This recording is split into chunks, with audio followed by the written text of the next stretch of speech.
예, 대단히 반갑습니다. 저는 기독교 미역국 채널을 운영하고 있는 박태관 목사입니다. 오늘 이 시간에는 정신적 피난처라는 제목으로 함께 생각을 해보려고 합니다. 날씨가 사늘해지면 사람들은 추위 피할 곳을 찾게 됩니다. 따뜻한 곳으로 옮기게 되어지지요. 집이라든지 혹은 건물 안으로 들어가게 되어지는 것입니다.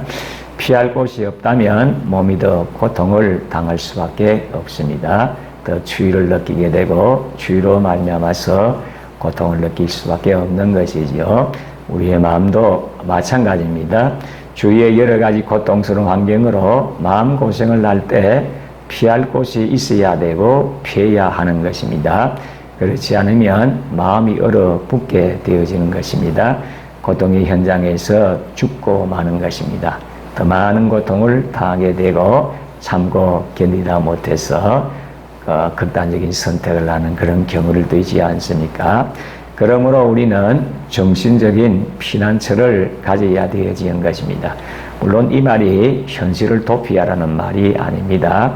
현실의 어려운 문제를 자꾸만 피해 다니기만 하면 그 문제는 계속적으로 남아있게 되어지고 그것이 계속적인 고통과 압력을 주게 되어지는 것입니다.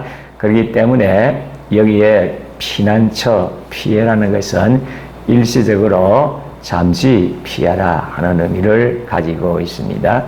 빅터 프랭클은 정신적 피난처를 강조합니다. 그에 하면 몸이 추우면 추위를 피할 곳을 찾아가듯이 마음도 그래야 한다는 것입니다. 피할 곳이 있어야 합니다. 정신적 피난처는 사람마다 다릅니다. 어떤 사람은 하나님을 정신적인 피난처로 삼는 경우도 있습니다. 또 어떤 사람들은 또 사람을 정신적인 피난처로 또 삼는 경우도 있습니다. 때로는 사물을 정신적인 피난처로 삼는 경우가 있습니다. 그런데 이 고통의 현실이 계속될 때 이러한 피난처가 없다면 그 사람은 오래 견디지를 못합니다. 얼어 죽고 마는 것입니다. 그러므로 현실적인 여러 가지 힘든 일들이 계속 있을 때는 잠시 피할 수 있는 정기적인 피난처를 가지고 그곳으로 잠시 피하는 것이 필요한 것입니다. 그래서 요즘 기체조나 이런 요가나 초월 명상 그런 것도 하나의 정신적인 피난처의 역할을 하게 됩니다. 그러나 그것을 깊이 들어가면 영적인 문제와 걸리기 때문에 이것은 우리가 조심을 해야 될 필요가 있습니다. 하나님께서 우리에게 피난처를 제공해 주십니다. 피할 곳을 주십니다. 피난처에는 일시적인 곳이 있고 영원한 곳이 있습니다. 이 둘을 잘 구별해야 하는 것입니다. 일시적인 피난처는 사람이 될 수 있고 또 사물이 될 수도 있습니다.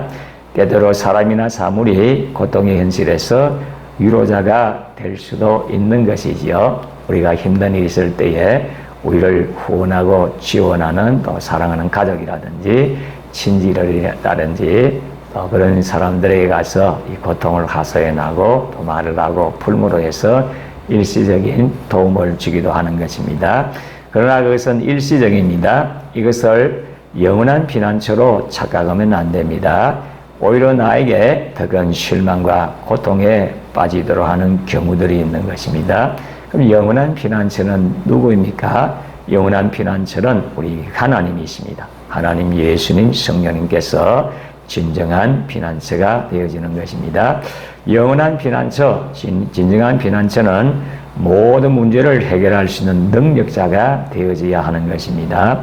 우리의 문제를 근본적으로 해결할 수 있는 능력자가 되어야 그 능력자를 믿고 의지해야 진정한 영원한 피난처가 되어지는 것입니다. 그러면 누가 이 모든 문제 해결할 수 있는 능력을 가지고 있습니까? 하나님, 예수님, 성령님밖에 없는 것입니다. 물론 우리가 일시적으로는 내 사랑하는 가족, 또 친구, 친척, 이웃, 또 성도 이와 같은 사람들이 도움이 되지만은 그것은 일시적이고 임시적인 역할을 할 뿐입니다. 근본적으로 하나님과 예수님과 성령님만이 진정한 피난처가 되어지는 것입니다.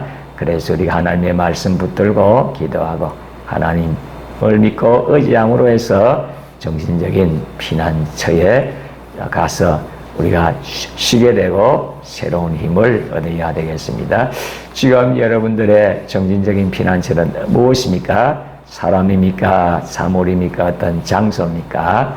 물론 그것도 필요합니다만은 영원한 피난처, 진정한 피난처 대신 하나님과 예수님, 성령님을 믿고 의지하고 수고하고 무거운 인생의 짐들을 다 맡기시기 바랍니다. 그래서 휴식을 취하고 다시 힘을 얻어 재기하고 하나님의 뜻을 이루고 하나님의 영광 돌리게 되시기를 진심으로 소원합니다. 끝까지 시청해 주셔서 대단히 감사합니다. 오늘도 승리의 삶을 살게 되시기를 바랍니다. 감사합니다.